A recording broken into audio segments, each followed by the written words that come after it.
Hey, everybody. Welcome to the Nurse.org Nurse Converse podcast. This is Wali Khan. I am a certified registered nurse anesthetist, and I'm so excited to be venturing on this new journey with you where we're going to talk about very exciting things that are extremely relatable and perhaps even painful at times because we're all nurses and we have either seen them or experienced them or are currently experiencing them. So the point and purpose of this podcast is for you to feel that you are not alone, that there is hope, and all is not lost.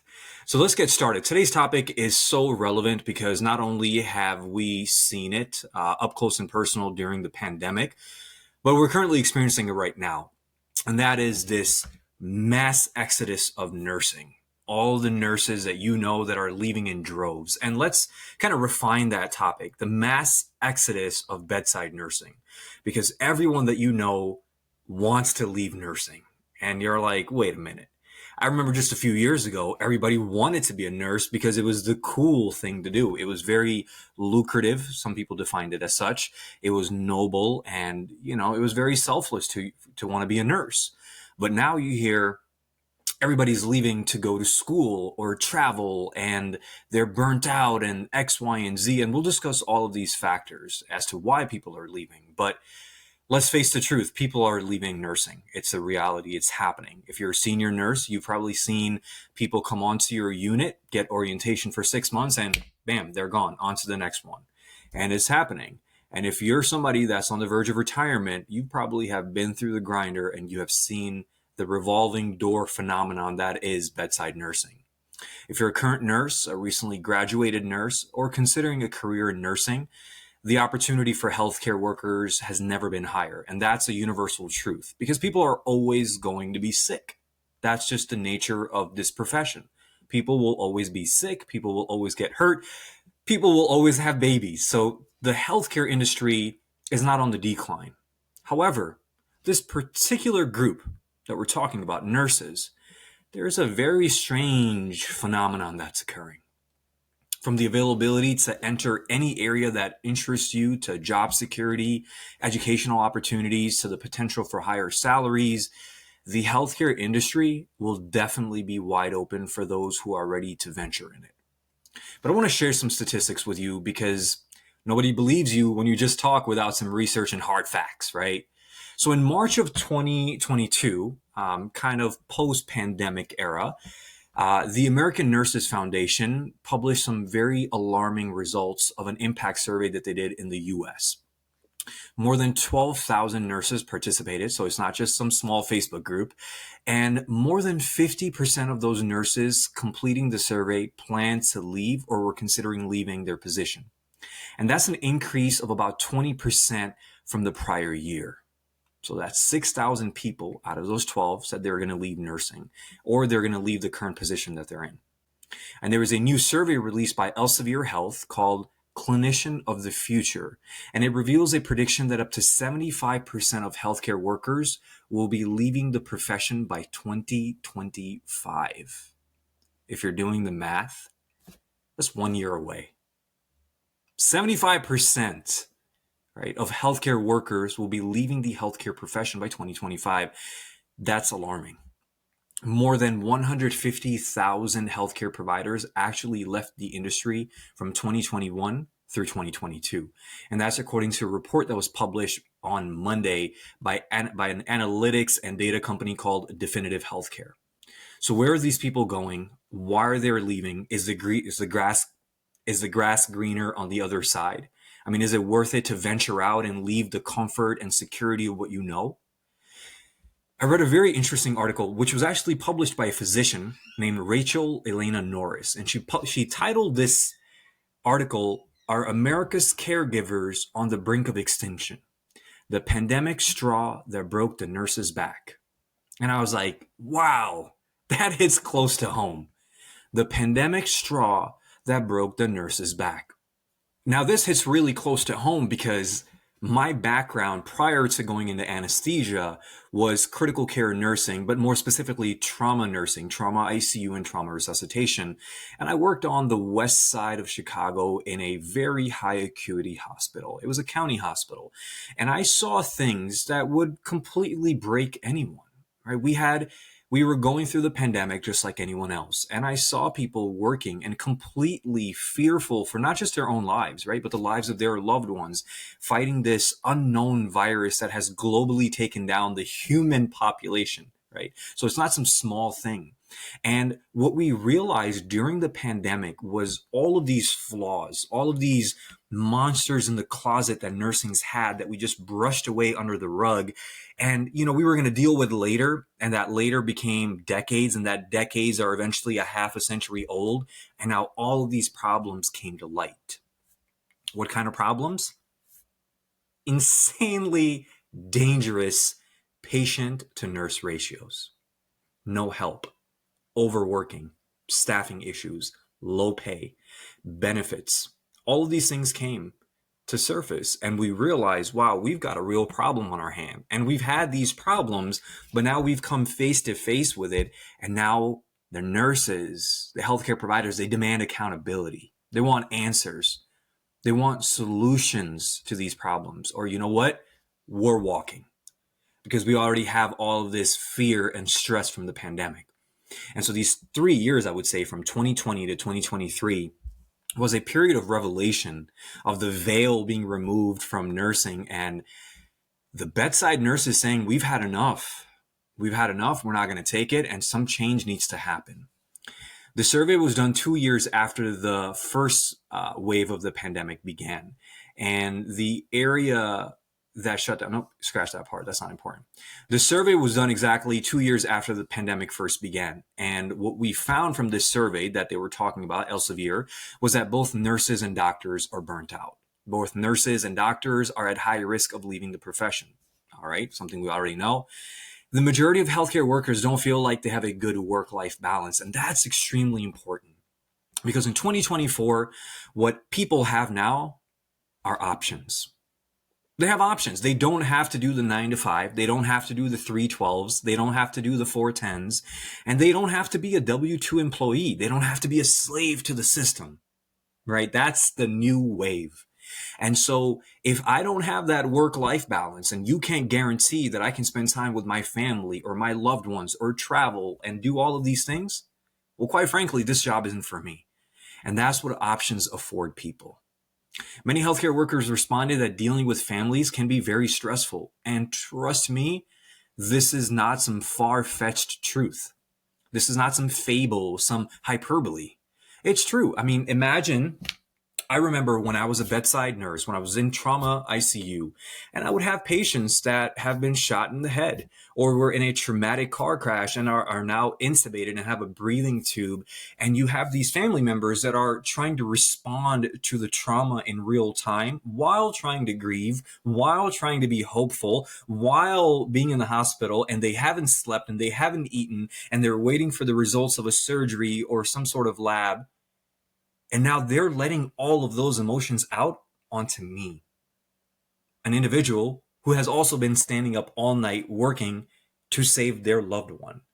And now this clash of pain and emotion and fatigue and frustration now converge.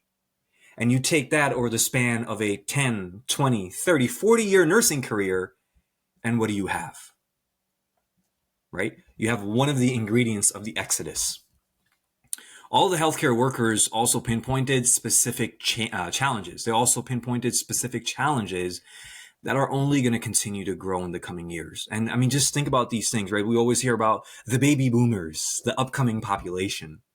We have an aging population with increasing healthcare needs.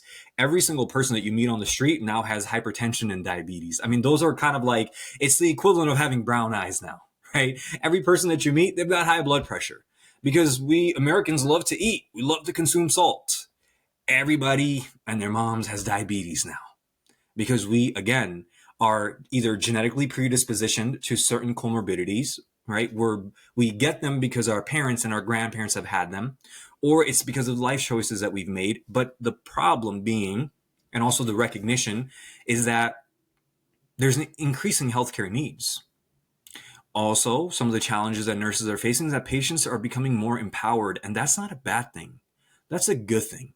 Because at one point or another, either you were a patient or your family has been a patient in the system, and people are becoming more empowered and taking responsibility and understanding that this is the quality of care that we deserve. They're holding the institutions to a higher regard.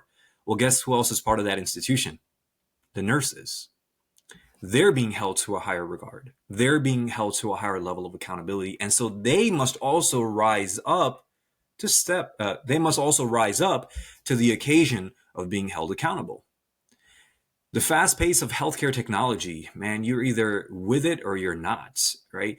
Healthcare is changing. What we learned from the pandemic was telemedicine is a real thing and is here to stay, right? Diagnosing and talking and writing prescriptions in the palm of your hand is a real thing. Communicating with your colleagues via an app that your hospital has installed on your phone is a real thing. And so these are all changes that you have to either keep up with, or you're going to find yourself getting phased out and perhaps looking for a different career. But I want you to listen to me. 75% of the healthcare work base leaving the profession is a big deal. It's a really big deal. It's not something that should be taken lightly. But the hard reality is that it's also not new news, right? So, I mean, I've been in the nursing profession now, and when I think about it, it's crazy how time has flown. 10 years. I've got a decade under my belt. We're all used to hearing about the nursing shortages that face us now and in the future. It's only going to get worse if we don't do something about it. And at this point, we're kind of jaded. We're like, it is what it is. And if it happens, it happens. And I'll deal with it when I deal with it. And it probably won't happen to me because I got a backup plan. But that's not how it works. And that's not how it's working, because not everybody has that cush backup plan or the ability to just leave and do something different. So let's get into the meat and potatoes of this conversation. Why is an exodus occurring? Why are people leaving nursing, this incredible, noble, valiant profession that has been romanticized? Because let me tell you something. One thing that social media has done is it has romanticized nursing. From the dancing TikTokers to the trendy reels, right, to the glamorous, perfectly curated images that we see come up in the ads of scrub companies. Nursing and medicine in general is very romanticized until it's not. Until you get into the nitty gritty of nursing and you realize, man, this is a hard work and this is hard work. So why are people leaving? What is going on? Well, people have options now. People are understanding in 2024 the true capacity of nursing, that I don't have to be stationary. I don't have to stay in the same unit. I don't have to stay in the same hospital. I don't have to stay in the same city or same state. Man, I don't even have to stay in the same continent, right? I can go to UAE or Kuwait or Saudi Arabia and work over there as a foreign nurse and get paid buku bucks, because nursing affords me that option. And that's kind of related to point number 2, travel nursing. And that's something that we learned more so during the pandemic, that I can just pack my bags, leave for a 6, 8, 12-week assignment, make substantially more money than I would be if I'm at my W-2 job, right? Stuck in my little, hamster wheel of my 9 to 5 or my 3/12s, and it can be more rewarding. Nurses are sick of not being heard. Let me explain to you what that means if you don't. If you're an outsider looking in, or if you're just an insider looking in, nurses have been telling their administration, their charge nurses, their in-house supervisors, I don't feel safe at work. I'll give you an example. If you're a medical surgical nurse, also known as a med-surg nurse, it's not uncommon for you to have 8, sometimes 9, sometimes 10 patients per night. That is overbearing. That is unsafe. That's the definition of unsafe patient ratios. One human being should not be given the responsibility of taking care of 10 sick human beings who need around-the-clock care. That's a very simplified, oversimplified explanation of unsafe staffing ratio, right? And they're telling their supervisors, we don't feel safe, and they're not hearing. So you know what happens? A patient falls and breaks his hip, and now he has to get surgery, and voila, you got yourself a lawsuit. A patient went to the bathroom, fell down, and cracked their skull open and got a head bleed. But guess what? You were responsible for that patient, so you should have been looking. That other patient, oh, you know what? He's on suicide watch, and you were also supposed to be watching him. That other patient, he's going for surgery, and you should have stopped their tube feeding, but you didn't, and now you caused a delay, and that surgery can't happen. But wait a minute. That's only 4 out of the 10 patients that you were supposed to watch. You see how kind of if one domino falls, the entire puzzle just completely crumbles? And that's just a very oversimplified, look inside what unsafe staffing is. Not to mention all of the lateral violence, meaning coworker to coworker, coworker to coworker, as well as just violence that nurses experience on the job from their patients and their patient family members. Nurses aren't paid enough. I'm sorry. Like, if you have any rebuttal to that, you're not a good person. That's all I'm going to say. If you think that the person taking care of your dying mother or father, or your wife who just gave birth, or your father who just had surgery for cancer, or you, for any reason, and they say, hey, look, we need more money to feed our family, to take care of ourselves, to live, in this insanely crazy inflation world, and your response is no. No. No. You don't deserve more money. Like, say these words out loud. Nurses are saying, look, there's crazy inflation. The world is changing. Everything is more expensive. We love our job and we want to take care of people, but we need more money to pay for the things that we need in life because nothing is free. And the response is, no, we can't pay you. That's absolutely not true. We know that's not true. So you know what nurses do? They strike, they walk out, they quit, they resign, they go look for a different job. Another reason why people are leaving, higher education.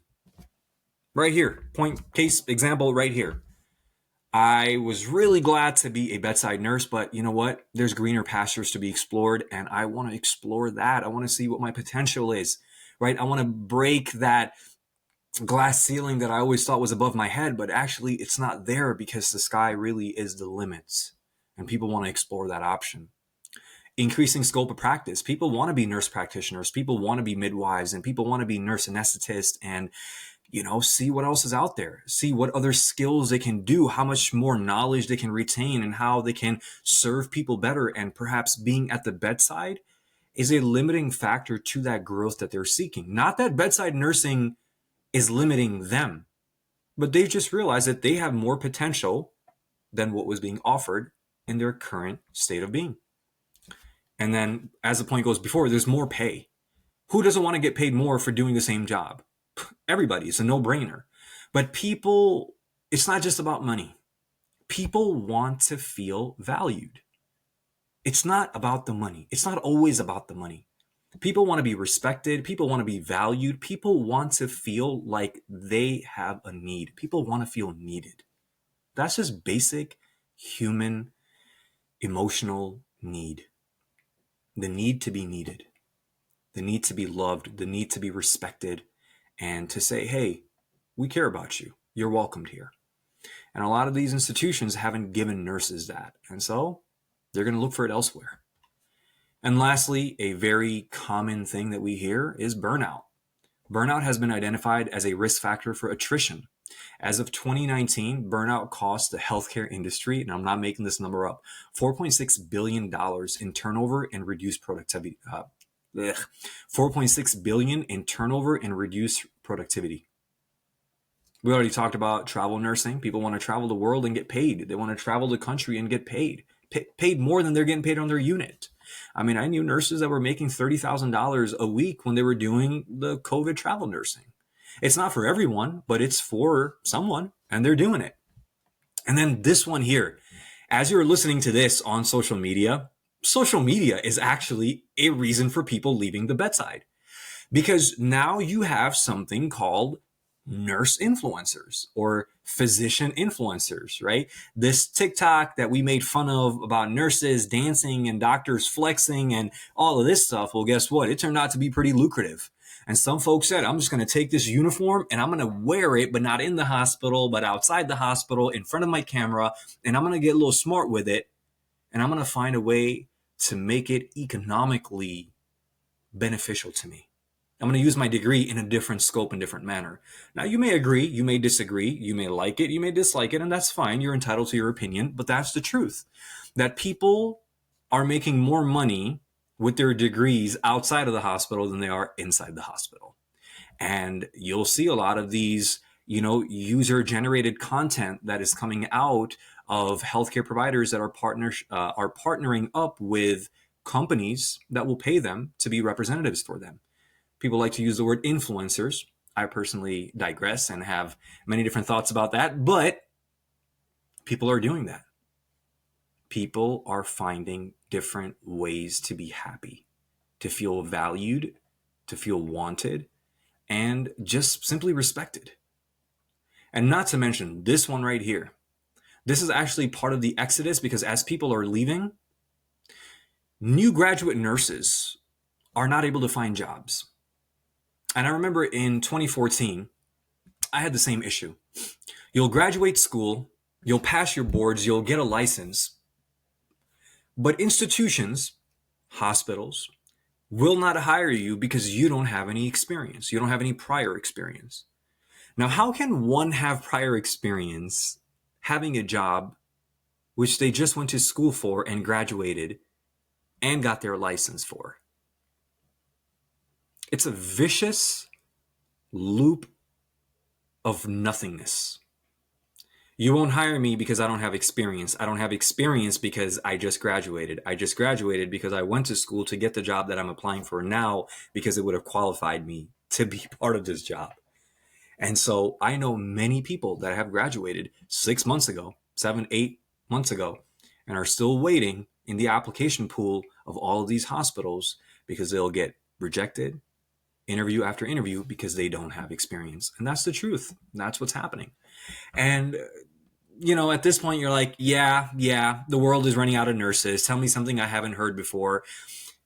We know that it's not just nurses. It's healthcare professionals at all levels. And that's what's concerning. There's an Instagram account. It's called Woke Doctors. They pointed out that 11,000 qualified medical students didn't match with residencies this past year. And if you follow just like the healthcare culture, you probably know this, that there are so many applicants into these residencies, people that want to be doctors or are doctors. They've graduated from medical schools and now they're applying for residencies, and there aren't residency positions. Like, how does that work? And the Association of American Medical Colleges, the AAMC, has projected a shortage of between 54,100 and 139,000 physicians by the year 2033. So please don't think, oh, it's just nurses being affected. No, it's the entire system. And when it's the entire system, you should be concerned. You should be listening, you should be watching, and you should be taking notes and preparing for how you're going to take care of yourself, your family, your future, your profession, because healthcare is an interrelated system. And when we just say, oh, it doesn't affect me, no, it does affect you. It will come around and affect you. And you have to be concerned. And the issue with the shortages doesn't necessarily seem to be a lack of willing bodies wanting to get into the healthcare industry. That's not the problem. You go on Instagram right now, you type in #nurse, and you'll see hundreds of thousands of posts on that, right? Or #future nurse, #future nurse practitioner, #future CRNA. People want these jobs. That's not the problem. It's not that people have grown to hate nursing. That's not the issue.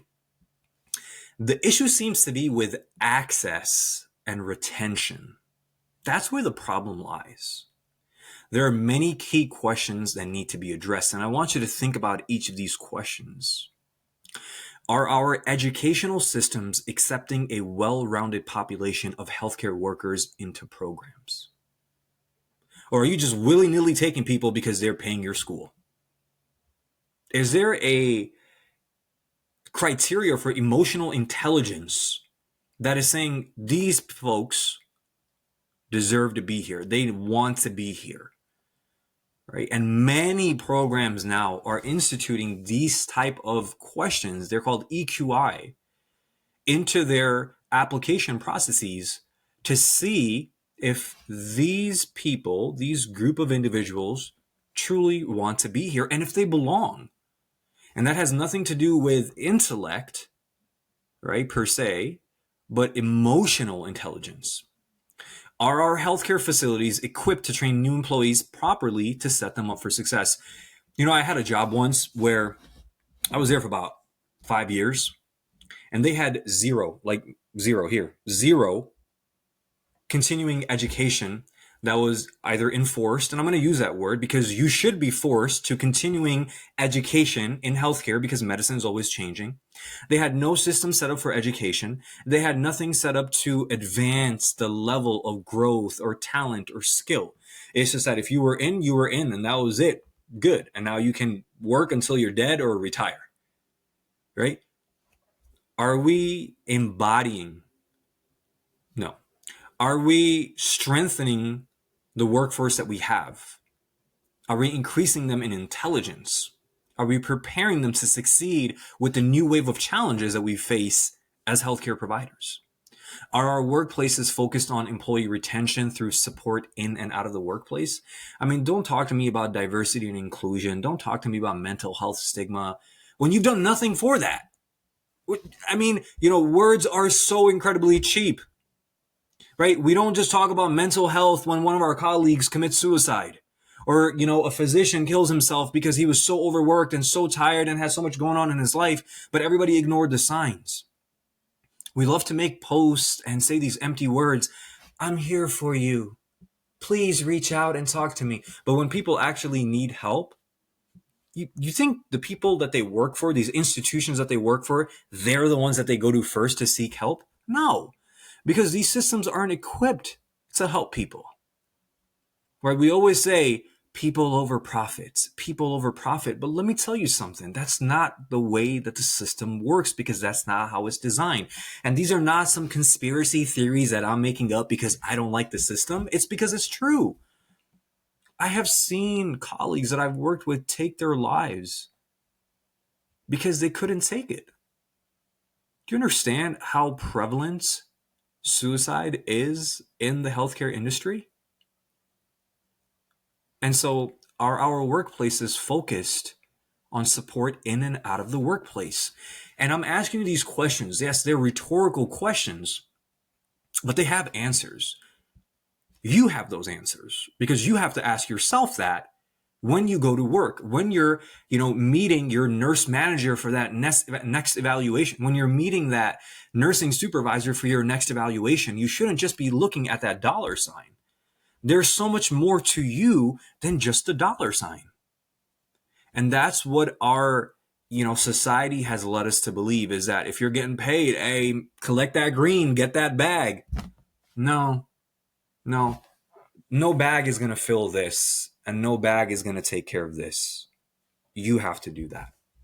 You have to take the responsibility and the ownership of taking care of your heart, of your mind, of your body, and all those things that you hold sacred. You have to do that. No one else can do that for you.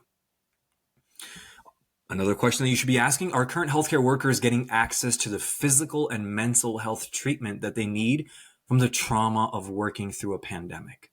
But, I say pandemic because remember that was the straw that broke the back of nursing, but also everyday jobs. Going back to my own personal experience, because I can only speak to myself right now, I saw children getting shot in the head for 5 straight years. I saw people getting burned alive because I was also working in a burn ICU, burn resuscitation unit. I saw car crashes. I saw children dying every single night and mothers losing their sons and fathers losing their daughters and, delivering bad news to people and putting people in body bags and toe tags and dealing with the police and homicide and gang violence. I saw that. Our hospital, our unit had a social worker. But not just a hospital social worker. It was a social worker of our unit. The trauma unit had a social worker. The trauma unit had a chaplain. There's a hospital chaplain, but the trauma unit had a chaplain. And they took care of the needs because they understood, look, this is not normal. People shouldn't be seeing this stuff or doing this stuff, let alone on a consistent basis for a living. And if we don't take care of our own, catastrophic. And so, are your institutions set up in a manner where you're getting that help that you need? And yes, it's okay to need help. All right, it's okay to need some support, some guidance from time to time. Doesn't make you different, doesn't make you any less, actually makes you incredibly strong because you're taking care of yourself so you can be even stronger for the ones that need you to be strong for them every single day around the clock, because that is your life's work. It's not your life, it's your life's work. You do that for work, but that's not your life. And so, there's not a nursing shortage. There's an exodus, but there's not a shortage. And you may be familiar with this sentiment, right? There isn't an actual nursing shortage. In fact, there are more registered nurses now than ever before. The shortage is in nurses that are actively wanting to work at the bedside or in staff positions. That's the shortage. Because the grass is greener for a lot of them on the other side. That pasture is worth grazing into, and they're doing that. NPR reported that there are even nurses who are wanting to work but are not able to get their licenses because of delays in the administrative end. And people are waiting up to 6 months or even a year to get their actual nursing licenses. So people want to work. The conditions just suck, right? And they're just tired of hearing about it.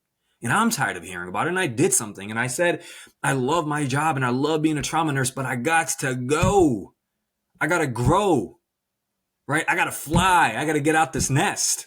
And so I went back to school. I went back to CRNA school and I got a doctorate and I'm doing something different, which I love, right? Nursing will always have a piece of my heart and soul, bedside nursing, but I knew that I could do something more and something different. And I did that, but that was my option. That may not be the case for you. When it comes to addressing these critical issues, such as mental health, its largest group of providers, nurses, and ensuring that healthcare workers have a safe environment in which to work with, most efforts have fallen short. So what can you do? Number one, recognize and see who you can go to for help. What do I mean by that? If you have a staffing position, is there a union involved at your hospital that can advocate for you? Because sometimes the voice of the singular voice, it just becomes, drowned out in the noise of, oh, well, that's just another person complaining. But a union, together we are strong. You probably heard there's power in numbers. Well, there is power in numbers. And that's why when an entire hospital system strikes and says, no, we're not going to cross the picket line. Absolutely not. Unless you guarantee us safe staffing, better pay, better benefits. No. You know what they do? They come to the table. They bring out the checkbooks. They start making those changes. Do you have someone that can advocate for you? And that's why unions are so important for you to have at the place that you work in. I'm a huge advocate for unions. I was in one for the entirety of my tenure as a bedside nurse. Those questions that I asked earlier, those rhetorical questions, do your workplaces equip you with all of the resources that you need? There may not be all the resources, but are there any resources? Are you given